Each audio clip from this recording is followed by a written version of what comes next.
I got to give myself some props for asking the simple, dumb questions to get that out of Kareem. So It was a beautiful flowing conversation, Adam. yeah, The way that you and I synchronized, it was real good. There wasn't this negative oppressive energy that we deal with sometimes on the show.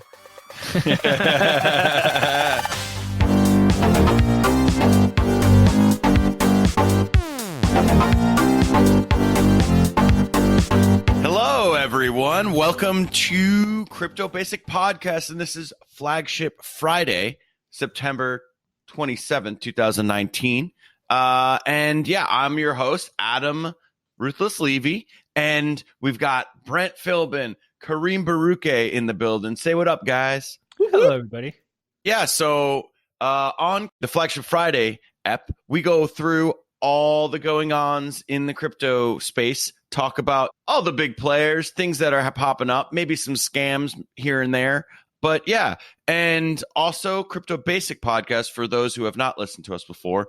We actually, I didn't. I'm actually Brent and Kareem and another founder, Michael Lockey. They started this podcast maybe about 2 years ago at this point.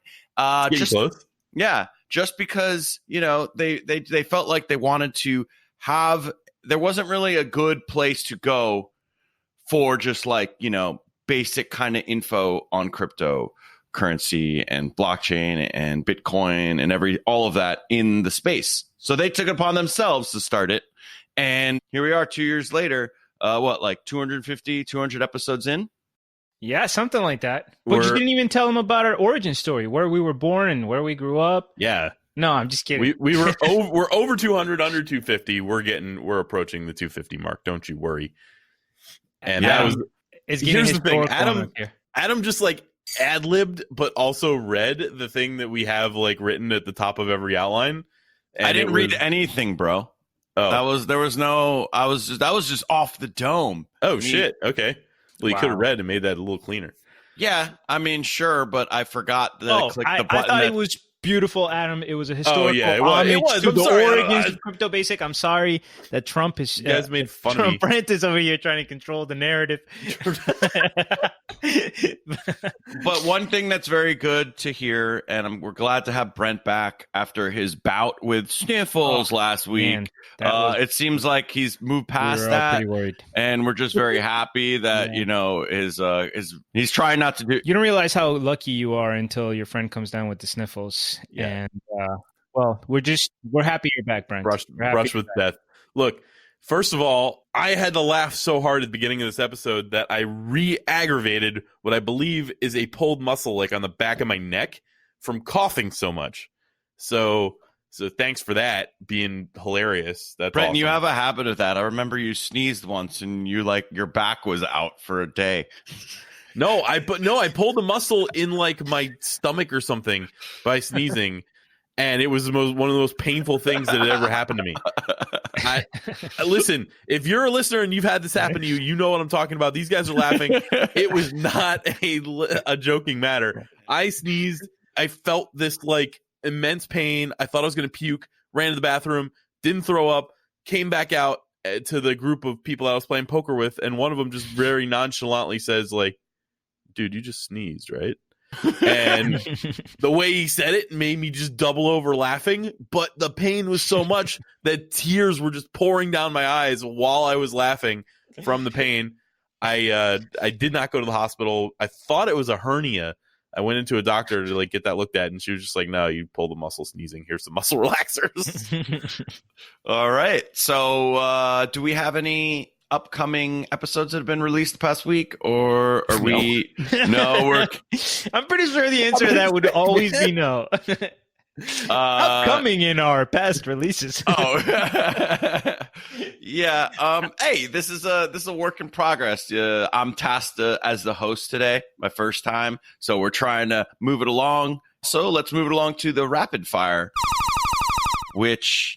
Coincidentally, I am also doing, so I'm actually passing it. What a coincidence. What a coincidence. All right, I'm going to take over the host duties just for a little quick, just so I can throw the Hail Mary to Adam. So for our audience, I would just like to remind you, rapid fire section. These are stories that have interesting headlines. We're not going to dive into them, but Adam here is going to tell you the top line. I will start by saying that there was disagreement about what should and should not be in the rapid fire.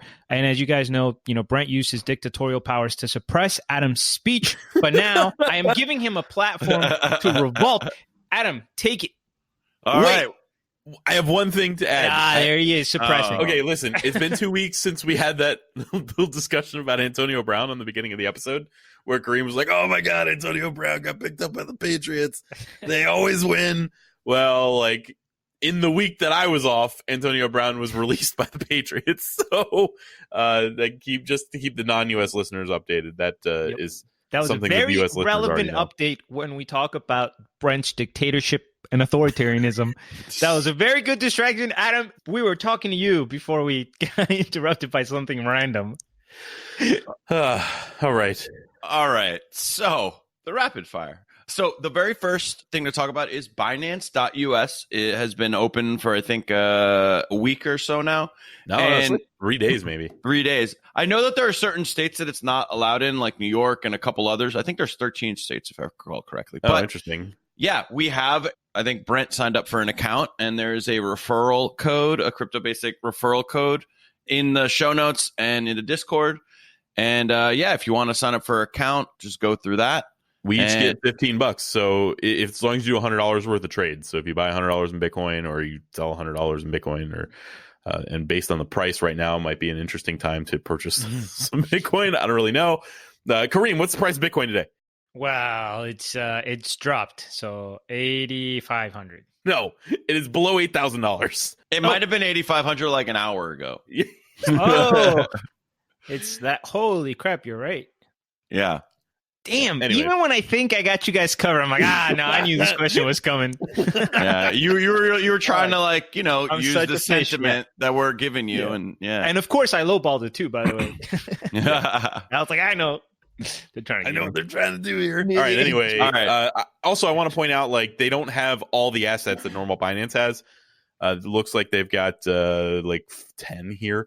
Bitcoin Cash, XRP, 0x, Ethereum Classic, Binance Coin, Basic Attention Token, USDT, unfortunately, Stellar Lumens, Cardano, Litecoin, Ethereum, and Bitcoin. No Tron, Adam, I'm sorry. No EOS either, which is nice to see. I agree wholeheartedly with everything they've selected to trade on Binance US except for fucking Tether. All right. Yeah. And it's understandable too, though, right, Brent? I mean, we don't like it, but it's pretty understandable why they would include it. I know why. Yeah, I know why they included it, but of anyone trading with Tether, the one that would cover the losses is Binance. So, I'm kind of okay with it. Yeah, and I wouldn't be surprised if it's the most related to actual revenue for the exchange. I know that might sound kind of crazy, but it might be the coin that most actually makes a trading difference for them. You know what I mean? Right. Having it on there. All right. Well, for once, it was not me keeping the rapid fire very slow. It was these other two culprits. But the next article is about Kick. And I know we covered it at some point, but it was a messaging app that I think was used for a while before. Honestly, I think it was out before maybe WhatsApp and some others, definitely way before Telegram and stuff. But it was one of the very first, maybe I think it's kind of post AIM, but before WhatsApp, instant messenger. And I feel like I haven't used it very much. I've never used it, but I remember all of the catfishy cam girl sites were add me on Kick. So yeah, that was their use case. And so apparently they're killing their messaging app to focus on cryptocurrency, because they did have, I think, they have maybe Kin, right? They have Kin, which is there was so much social media hype on that fucking coin. Well, it was a massive ICO, if I recall correctly. Yeah. How'd that go for them? Not very well. Now the reason they're shutting down actually is because there was a lawsuit by the U.S. Securities and Exchange Commission. They were the ones that got hit real hard with that. Yeah, filed in June over its 2017 digital token sale, which raised $100 million, and it was an illegal unregistered securities offering. And raised $100 million isn't even in the top 300 of cryptos today. no, I think it actually is. It's like I just looked up Kin. I don't know what. Is there another Kin? No, yeah, Kin token is rank 353. Oh, it must have. I think it must have like dropped a lot because it used to be higher. But this was the story that I wanted to put in the main section. But the dictator Brent, he just he put that in the rapid fire. But yeah, so I guess Ted Livingston, who's the CEO of the company, has been working with SEC for about 18 months trying to get this resolved, and they just like did not. The agency was not having it. The thing is whether they're kind of in the right or wrong, it's more about, I think the SEC needs to make some examples of some of the earlier actors to say, like, you can't be doing this stuff. You can't be operating in America or like raising ICOs without trying to be a security. And Ted Livingston was trying to fight and set a precedent for the industry, and because they were saying that becoming a security would kill the usability of any cryptocurrency, which kind of seems, it seems like there's a lot of, isn't that a SCO, a security, or isn't there like another, like a security offering? Well, there's a difference between how the project attempts to define itself and how the government will see the project based on the definitions that have been established by the individual agencies, So yeah, there are self-identified security tokens, but I think this is talking about tokens that might not identify as a security, but they're going to recognize as a security. Cool. And so they've downsized to 19 people from over 100 employees, and they're just going to be focusing on Kin and facing the lawsuit. Yeah, the downsized to face the lawsuit. And this just seems like quite a shit show. I guess for lack of a better phrase, it's just, why are you trying to fight the SEC? You're probably going to lose, I feel like, in this regard. They don't want to give up their millions. Yeah, but it's going to cost. Yeah, or I guess that's this true. This is past action. They have no choice now. They have no choice. Like like they're kind of, in a tough spot, rocking a hard place. They have place. to defend it. Yeah, I would have to assume that they knew that this fight was coming or was a possibility at the very least. Yeah, I would hope so. But yeah, I think this was adequate amount of time. I know this was not the main story, but I feel like I got the adequate amount of time for this story to move on and be okay with it. Still in a rapid fire. The end result is Kick is focusing on crypto, but nobody cares. They have they were something, they're not anymore, and they're, I don't know. Don't marginalize the story that I handpicked to be in the main section. So the next story is Blockchain Transparency Institute, BTI, I guess it's short for, says Kraken and Coinbase have clean trading volumes. And, I know that we've reported about or talked about wash trading in the past and how that has been very kind of relevant to a lot of exchanges. And there are these companies that are now going in to test each exchange to see if they passed, if there's a lot of wash trading on these exchanges. Yeah. So in the same report, they also revealed that 73% of exchanges are faking 90% of the volume still. So I think that number's down. Yes. From what it used to be. It was 95% from the initial report, correct? Yep. Wow. So that's crazy. It's a wow still that high. Wiki wow. It says, so the stat says that it's down from August 2018 to September 2019. The amount of manipulation has fallen by 35%. And that's pretty that's good. It's ultimately good for the industry. Means the scammy exchanges are losing and they're not keeping their wash trading even going. Like they're getting owned. So I'm happy with that. Indeed. And the next story is about Facebook Libra. Hey, go figure. They're in the news again. I'm sorry?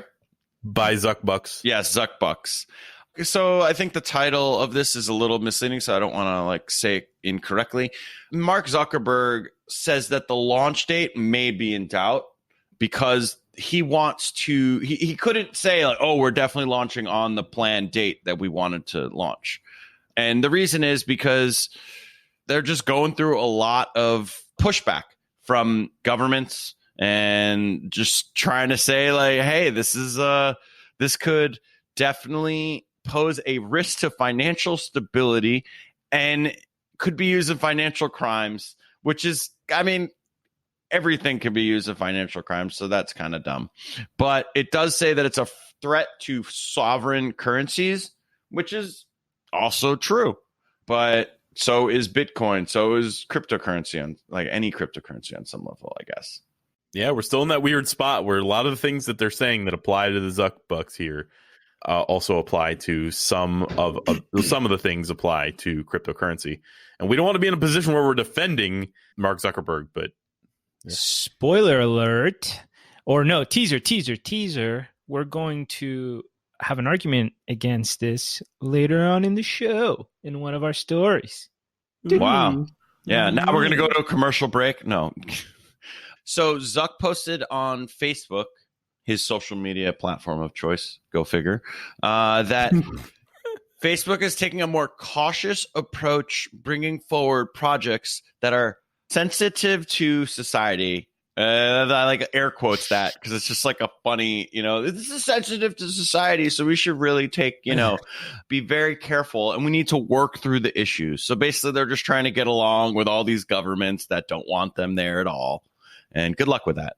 Do you guys have anything else to say about that before I move on? No, but I will say this, that quote, sensitive to society, I love it because that they want to make it, they're going to want to make it sound as narrow as possible. And they're thinking like, well, I mean, it's just sensitive to, privacy, economics, public institutions. Society. Like just things that societies don't like. Yeah. There you go.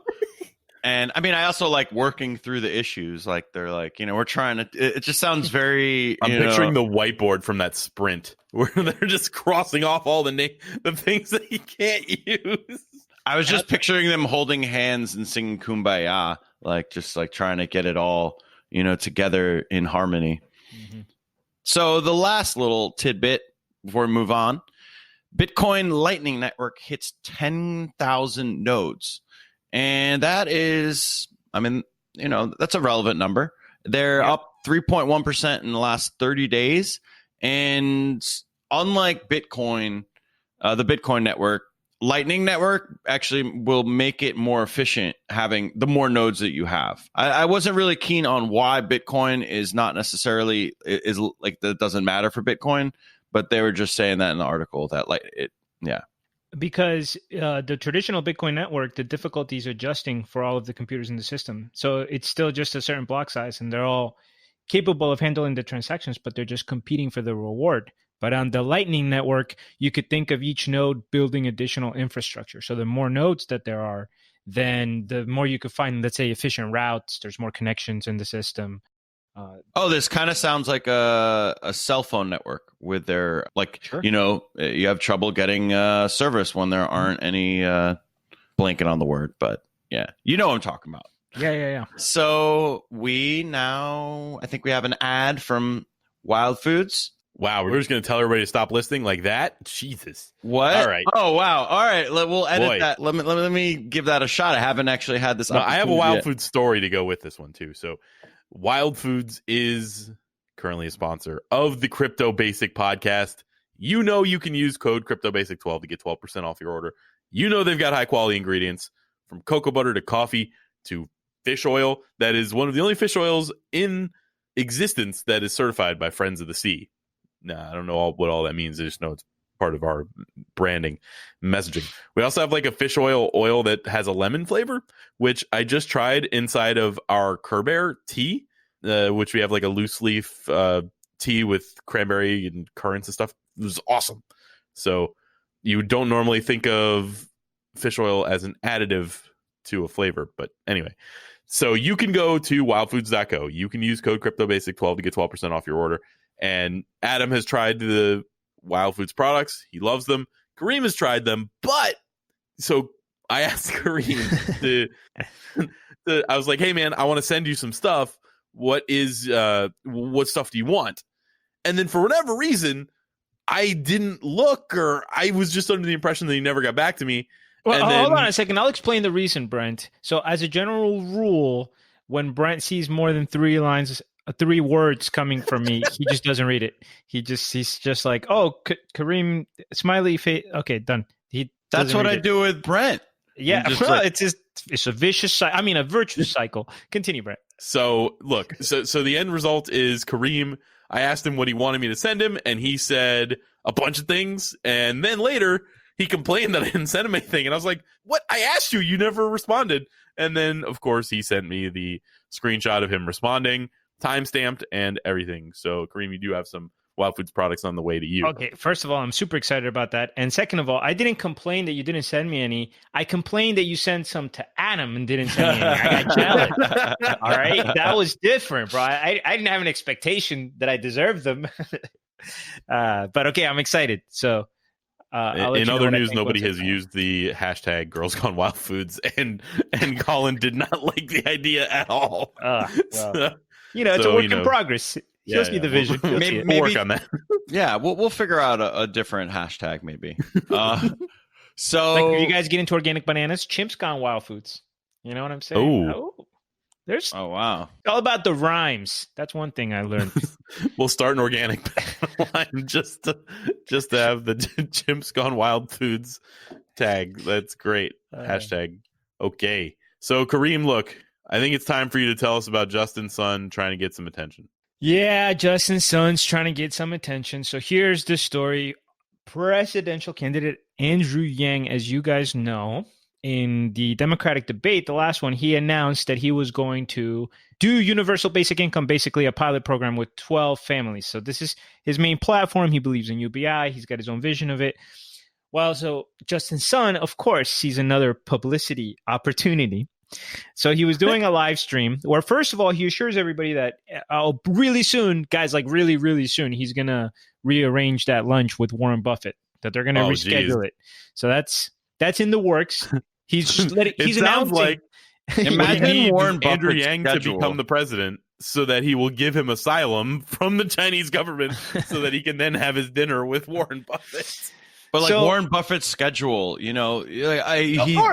course. He rescheduled like 3 days before, right? And then it's like, okay, yeah.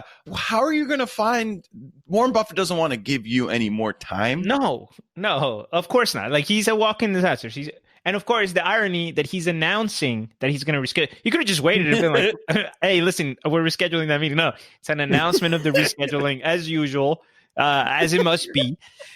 But I didn't realize at the time, guys, and I do have a little rant about this at the end that's going to surprise you. But he tweeted actually to Donald Trump at the time. And he was like, hey, Mr. President, you are misled by the fake news that Bitcoin and blockchain, it's a great technology. And if you just have lunch with us, basically, he invited Donald Trump to go to the lunch with Warren Buffett. And he even appealed to Donald Trump's personality at the end. He's like, I guarantee you after this lunch, nobody will know more crypto than you. Very, he knows his target. That's for sure. I have to note, I think most people, well, whatever, I'll get to that in a minute. Back to Yang. So now he just tweeted to Andrew Yang that after he announced the debate, this guy's going to one-up it and cling on to the fame, right? So, quote, Yang's initiative to UBI $1,000 for 10 people for a month for a year. I'll pledge UBI $1,000 for 100 people in 2020.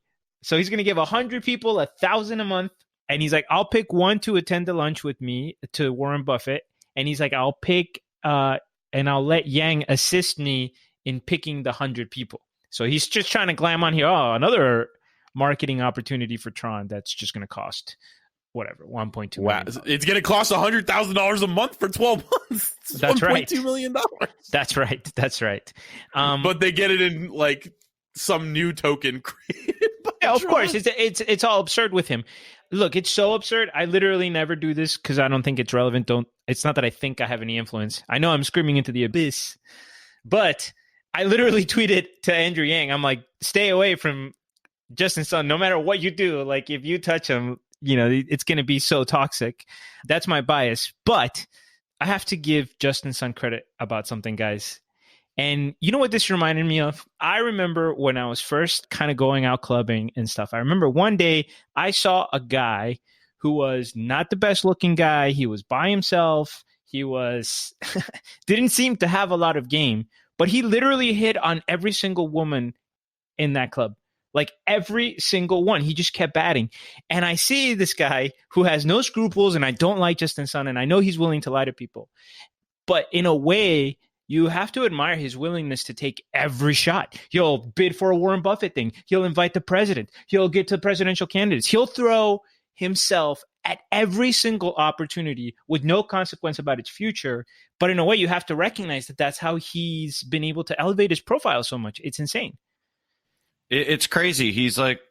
I mean, I don't want to say these words, but I feel like as far as marketing goes, he's kind of like he's very good at it. I'm not going to say he's a genius or anything, but he's definitely he understands how to get clicks, which is kind of, it's just, it's a thing in today's society.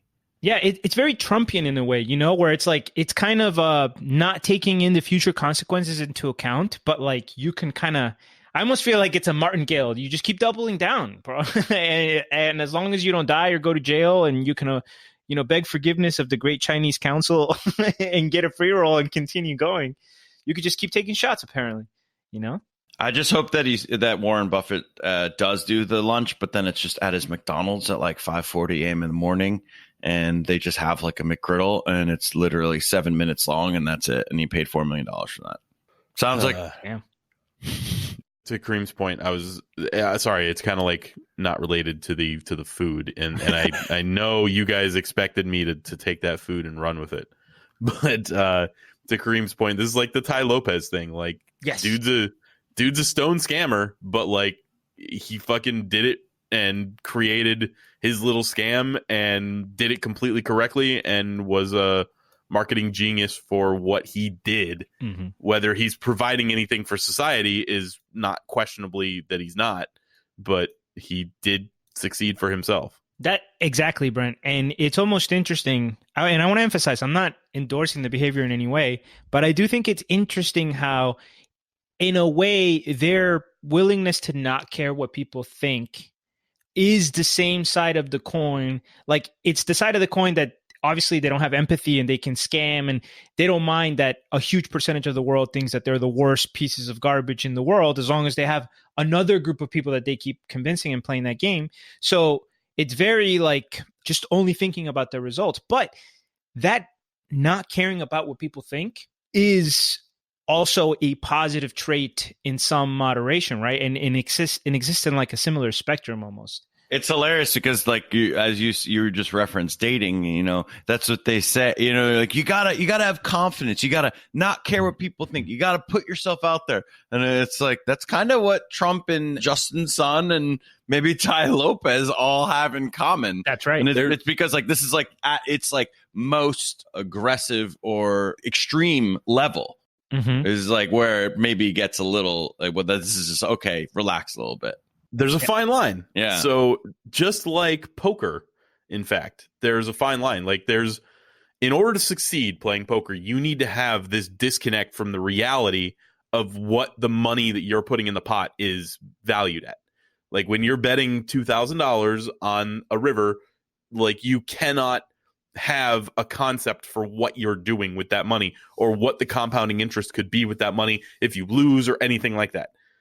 But if you have that disconnect, it is real easy to also have the disconnect between reality and what money does. So you end up becoming this massive degenerate gambler like a TJ Cloutier.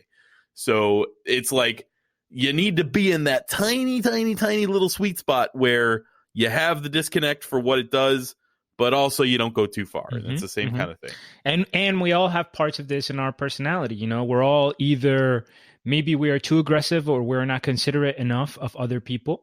And maybe some of us are too risk averse and considering too much what people think without willingness to move with intention, with this something that these individuals really do embody. They just kind of power through the resistance. So it is interesting. And whatever. That was my little rant about Justin Sun. I still hate him though.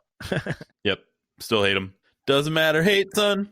All right, I'm gonna take over my original hosting duties that Brent then just dictatorship again. He just transitioned, no problem, to the first story. Okay, the next story is about Backed. And Brent, maybe you want to give us a little primer on what Backed is. BAKKT.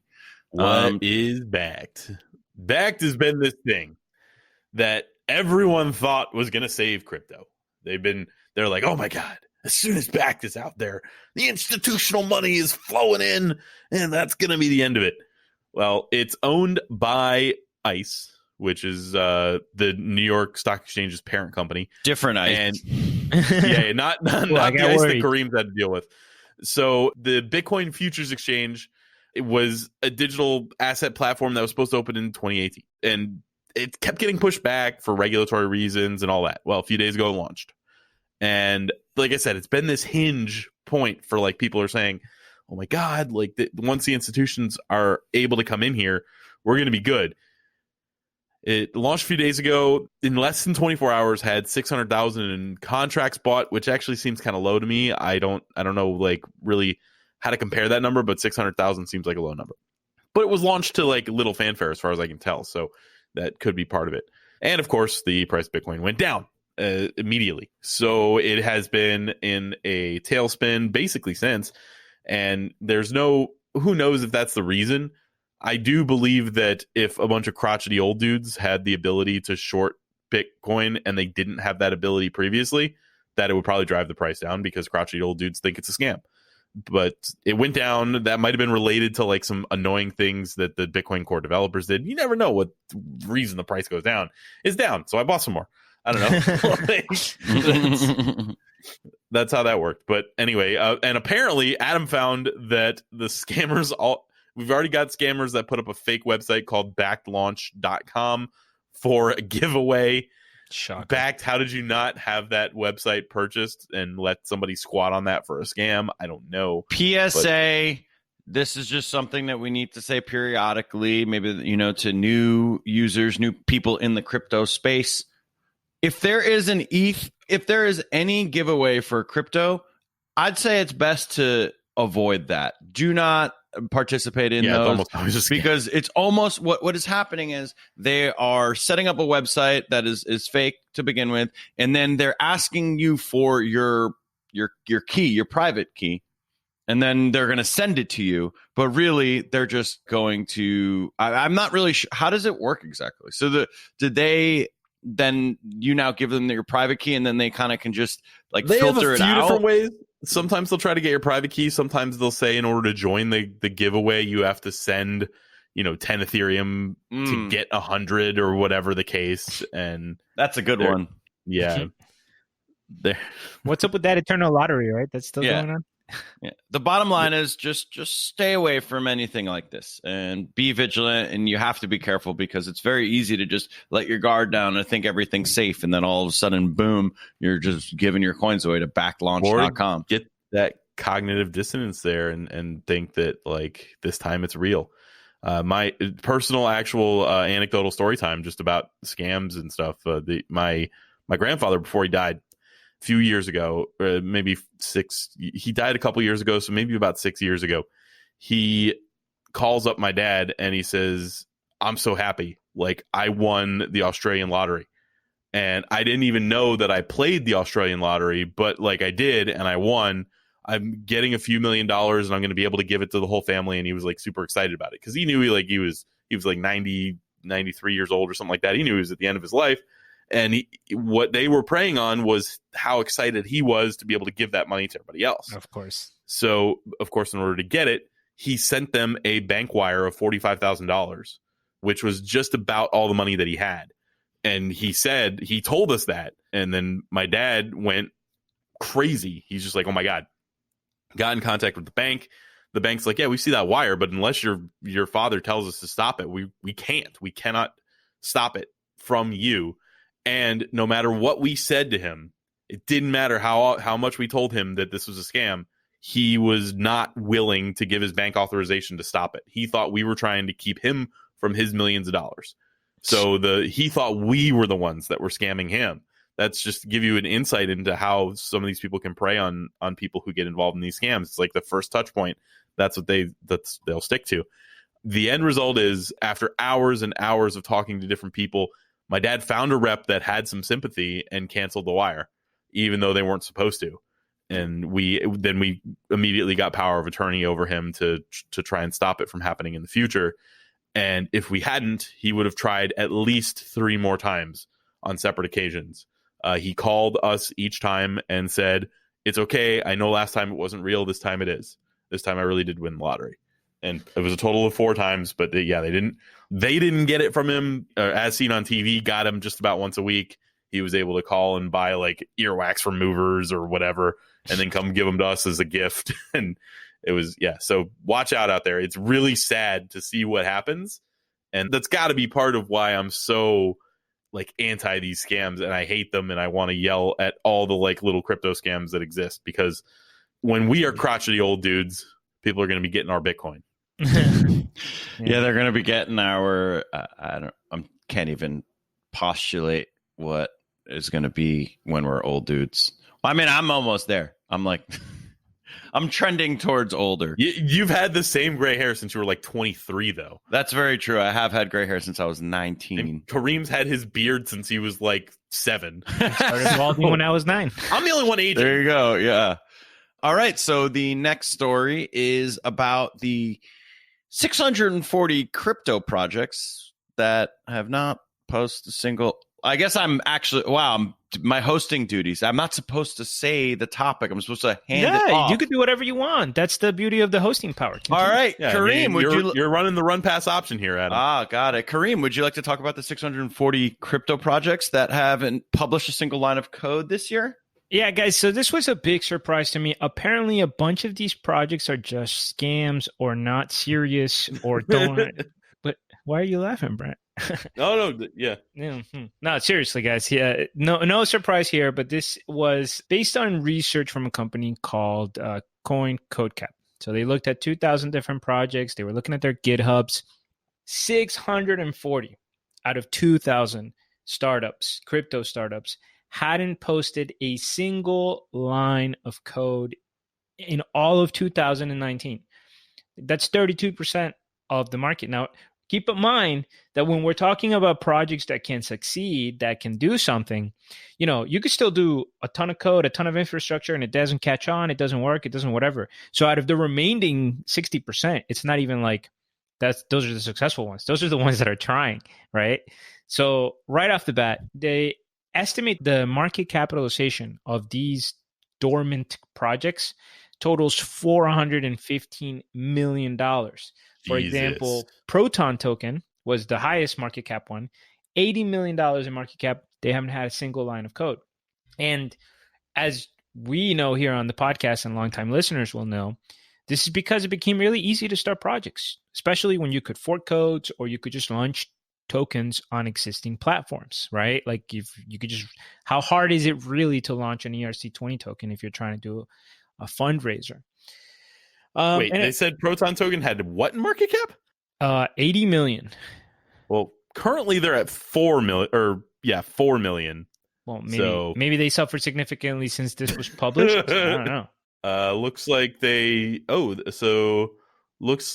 massive tanked starting in August 4th was their biggest. So yeah, I guess that was 2 months ago. I don't know when this report was released. So this was an article based off of the report. So, this is not, maybe it's been out for a little bit and we just found it.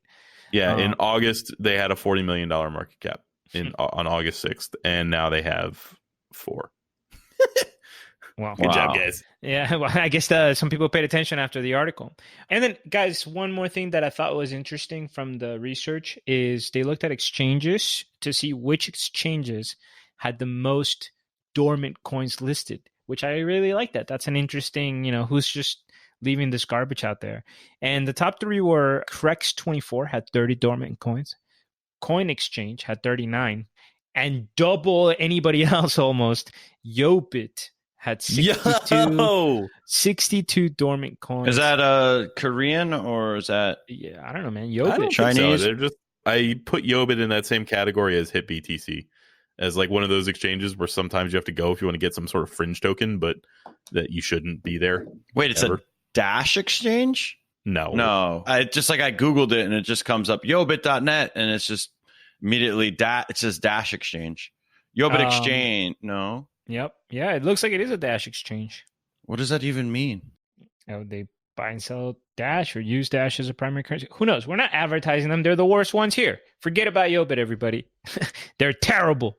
Also, I just like seeing the word startup in these, it says 2,000 startups, because it is easy to forget that these coins are a business. They are companies, and I think it's like a kind of, you're not, when you invest in the coin, like, yeah, but you can't, I think it's like one step detached sometimes. When you invest in the stock market, you just immediately are like, oh yeah, we're investing in this company almost, if that makes sense. And I think this is also a large part of why 2017 to 2018, that last like quarter, like the winter kind of just hit us so hard, why there was such a big drop in price, because a lot of people just started investing in the coin and not even really caring, in what the actual company was behind the coin. But of course they're not investing, Adam, because if they were, then that would be securities. And sure. Yeah. Is this where we say we're not financial advisors? I don't know. Have we not said that yet? We're going to say it later, but we say now. You can say now, and then we need to say it later. Hey, we're not financial advisors. Next story. I just started seeing someone making an Instagram post about Bitcoin, and every single post, he's just like, I'm not a financial advisor. And it's like the literal post is like a meme. Bitcoin went down today, and he's like, I'm not a financial advisor. That seems a bit extreme. Now, this is actually a story that I happened to pick out and then overlooked that Brent had actually picked it out under a different title. It's pretty cool. So, Brent, you want to talk about Google and its quantum supremacy? Yeah, so we think Google has achieved quantum supremacy. We don't know, and I'll tell you why. We know quantum computing is coming, first of all, and we've talked about some of the chains being quantum resistant and that kind of thing. According to a paper from Google that was posted on the NASA website, they were able to produce exactly one calculation that in 3 minutes and 20 seconds did what it would take the world's most computer to do to 10,000 years to do, which is called Summit. Now, here's the tricky thing. We say this with a grain of salt because that paper was taken down almost immediately, and nobody from Google has commented on the paper. So it may be that this was not supposed to be leaked to the public yet.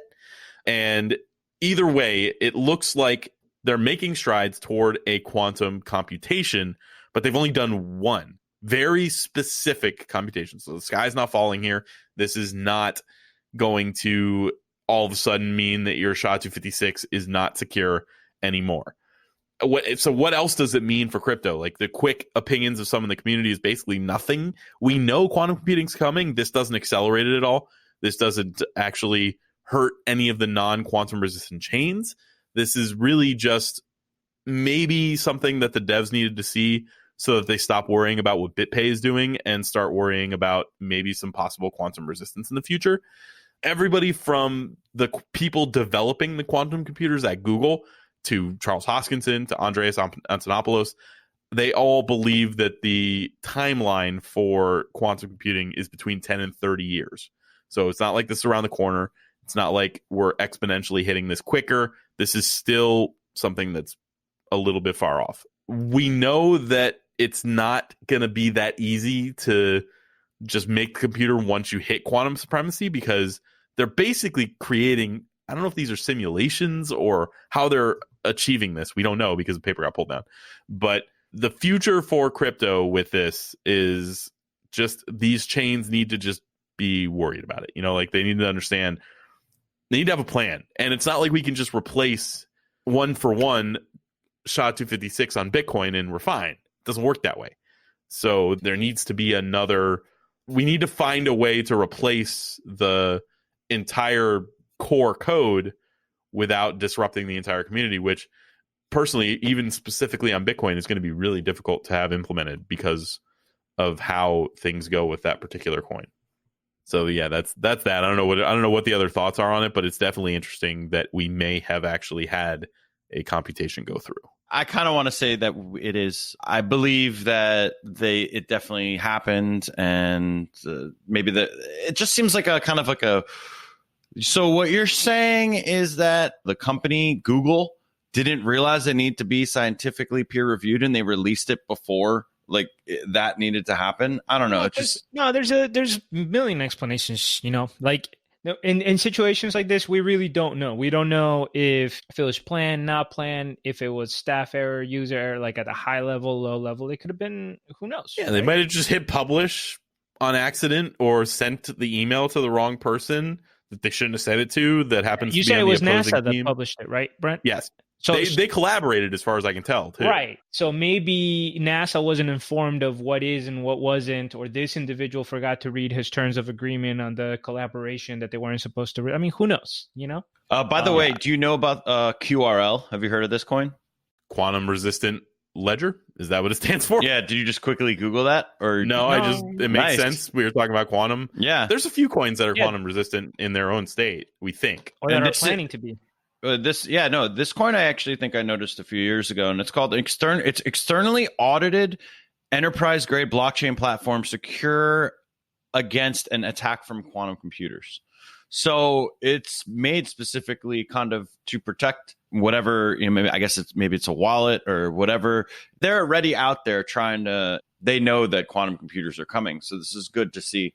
It's also important to note that when quantum computing becomes a reality, it's not like the next day Bitcoin is cracked. First of all, the people would have to get access to the computers and have to be targeting Bitcoin specifically. And yeah, they can run those numbers pretty quickly, but it's still going to be hard to crack SHA-256. Maybe if they have the private key or the public key, they might be able to make something, because there's a different encryption layer that's not as secure once you have the one of the two pairs. I don't know what it's called, but sky's not falling here. Sky may be falling for other reasons because the price is falling, but this is interesting technological advancement that the developers need to take note of and have a plan for. That's it. Yeah, I think it's pretty interesting. I think that, so if we had a quantum computer also, like if they probably have a list of all the computations that they want to make as soon as it's operational. And I would think that Bitcoin and all of that is probably pretty far on the list. There's probably hundreds of thousands of different things that you would want it to focus on. Now that you need to get funding. Sure. But yeah, and now we have one more story by Kareem over there. Kareem, you want to talk to us about Telegram? I don't know why that sounded so funny. We got a story by Kareem over there. Yeah. So remember, we were hinting at, I just kind of wanted to touch on the Libra story because I think that this is being undercovered, and it is a very interesting story that's developing, which is Telegram is essentially about to sneak in the largest blockchain launch in history while everybody's fighting about Libra. And it's interesting to look at how they managed to kind of stay under the radar and how there are some different implications about what they're planning on doing. So, as you guys know, everybody's pretty mad about Libra. The EU, the US Congress, the Federal Reserve, everybody's kind of like clamping down, right? Telegram has said that they are getting ready to launch the Telegram Open Network. It's going to be called TON, not Tron. Don't get excited, Adam. TON, without an R. Ton. Okay. Uh-huh. It's a fuck ton of money right. that they raised. That's for sure. All right. So this is going to launch. You ready for this? By the end of October. They say they're going to be ready to go. Damn. 365 million users is what Telegram has. Now, of course, that doesn't mean everybody is going to jump on board, but that's their base, their reach of a network, right? So how is it that they managed to raise almost $2 billion, 1.7 billion was the exact amount for this project? They're getting ready to launch it, and it gets almost no press. And they've taken a different attitude. They have basically to not really deny, but not engage with any comments about it anytime people had questions about it. The little things that came out were like some kind of obscure leak, but they never really confronted, yeah, we're developing this and we're working on that and it's going to work like this.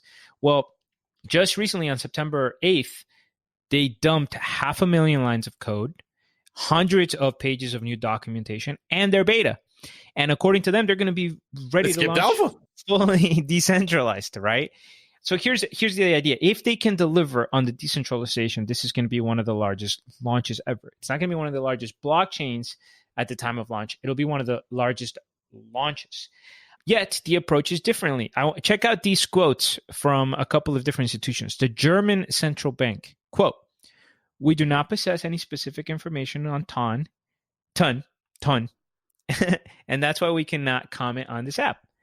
The European Central Bank, "It looks like another crypto experiment, not really an issue for regulators and to oversee at this stage." Interesting. Not what people are saying about Libra, right? So according to Ton Labs, though, this is because of the way that they structured it. And they're saying, look, we're not the same thing as Libra, because while Libra is actually trying to take control, and it's all these companies like Uber and Facebook coming together and saying, like, we're going to control this, Telegram is claiming to launch a truly decentralized network. So here's a quote from the VP. His name is Pavel Prigolovko. Quote, "If there is one person who manages the payment system, it is this person who must comply with all of the laws and regulations of the regulators.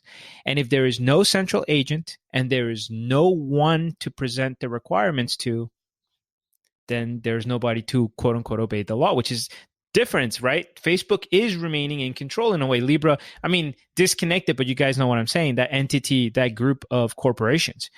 And one of the other main challenges is going to be able to actually have enough people run a node. And according to this guy, they're ready for that. They've developed a system, and he specifically says that they developed industrial grade solutions so that people can run nodes. So I just want to remind everyone, running a node takes time, right? Like if you've been on Discord, you know that we're associated with, for example, Crypto Piece 2.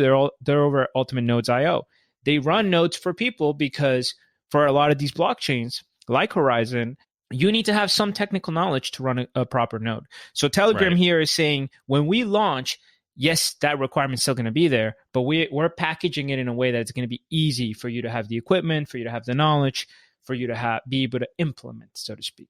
So if they succeed, then this thing is going to be out in the wild, and the regulators aren't going to have an entity to come down on. Even if they try to come down on Telegram, it's not going to be the same thing, you know? So the last thing I want to say on this is they're answering questions the right way, it seems like. For example, one of the questions was, what are you guys going to do about data and transparency and privacy and all this stuff, which is an issue that Facebook has. But look at this response. Quote, "We do not collect or store data. It's a decentralized and public system, so it's fully transparent. All transaction details will be public like on any other public ledger." Hard to debate that, right? Interesting that they are a little bit at least privacy oriented with their end-to-end encryption for the private chats, but it appears to be a non-private, like it's not like Monero or anything like that. This is a pseudo-anonymous ledger. Yeah, more like the Bitcoin style. Now, doesn't mean it's perfect. Look, there's some possible conflicts of interest. So, for example, there's an exchange called Black Moon, and it's going to be one of the first exchanges to offer Gram, and apparently they're going to have some kind of special deal. Well, the co-founder of that exchange is the VP of Telegram, so there might be some conflicts of interest.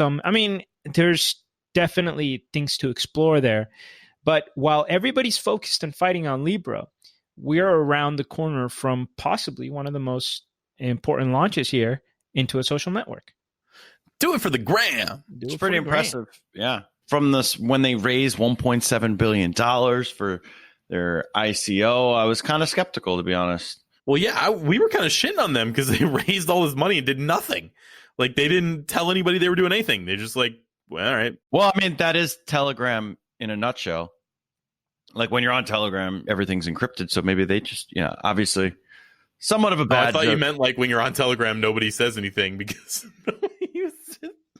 I thought that was like a shot fired there, but it's not. No, I don't particularly like Telegram, especially versus like Discord. I understand that Discord is not a great platform as far as like their privacy concerns and that kind of thing, but it's so much more usable than Telegram. Telegram just is not that fun to use. Yeah, I agree. So we do have a mailbag question, actually from our very own editor, Jason. We do? Yeah, we do. So he asked, how do haventings work exactly, and why do they take place? Does a coin's value double after? Will I have $1,000 worth of Litecoin, for example, if I had 500 before? So take it away, guys. Okay, so first of all, it's important to remember that when we're talking about haventings, we're not talking about the total supply of the coin. You're talking about the increase in supply over time. So we have an increase in supply of, let's say, 12 Bitcoin every time that 12.5 Bitcoin every time that a new block is created, right? So that means when there's a halvening, it means that from that point forward, every block that gets created is only going to award 6 Bitcoin. Therefore, there is going to be less new Bitcoin coming into existence. And therefore, the supply, you could say that it's inflating at a slower value.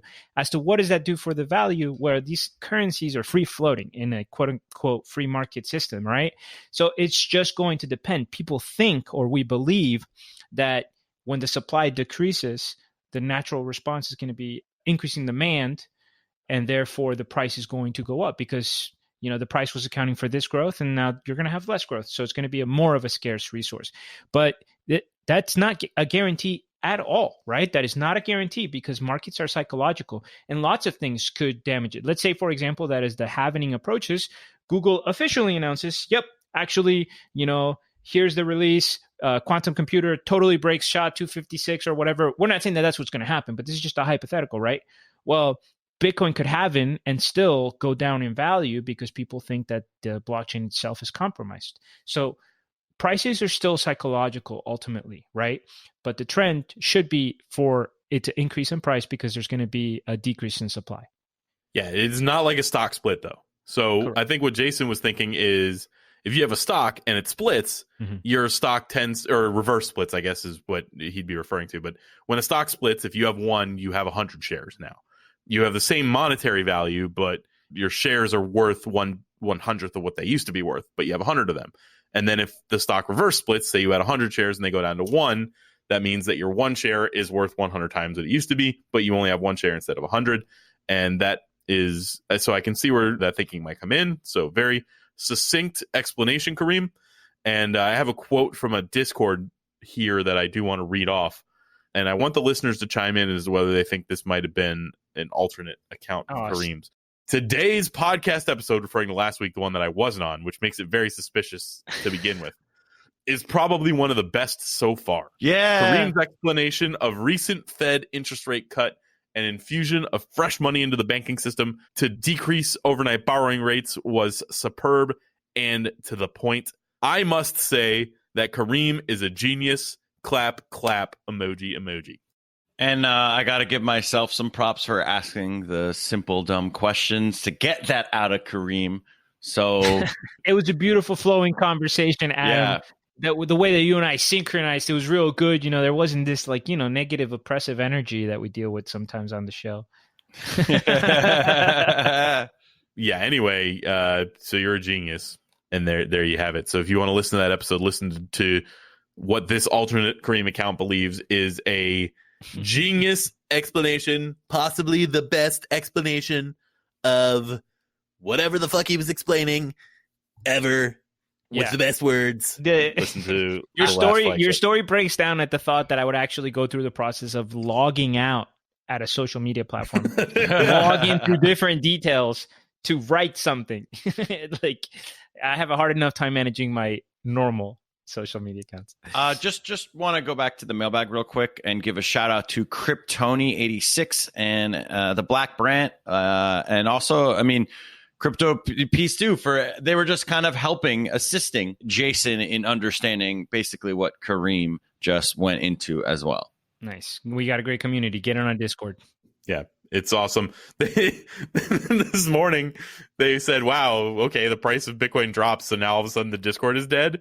And Kareem said that this was going to be the last episode of the show. No sarcastic emojis or anything. And they're just like, oh, no, wait. Yeah. So anyway, yeah, you're missing out on that if you're not in the Discord. And in the meantime, please remember that we are not, in fact, financial advisors at all. We are just a couple of 2, 3, 4 idiots talking about crypto in a way that makes sense. Brent, you're not two people anymore. You're just one, buddy. You're doing great with the Well, you haven't been taking the layups lately. Yeah. But that one was, come on. You described the three of us as 4 people. Like, what else do I go with that? I was trying to include Jason. Jeez. MVP. Yeah. All right. Yeah, well, thanks for listening to the Crypto Basic Podcast. This is our flagship Friday on September 27th, and we'll see you guys next week. Thanks for listening. Deuces.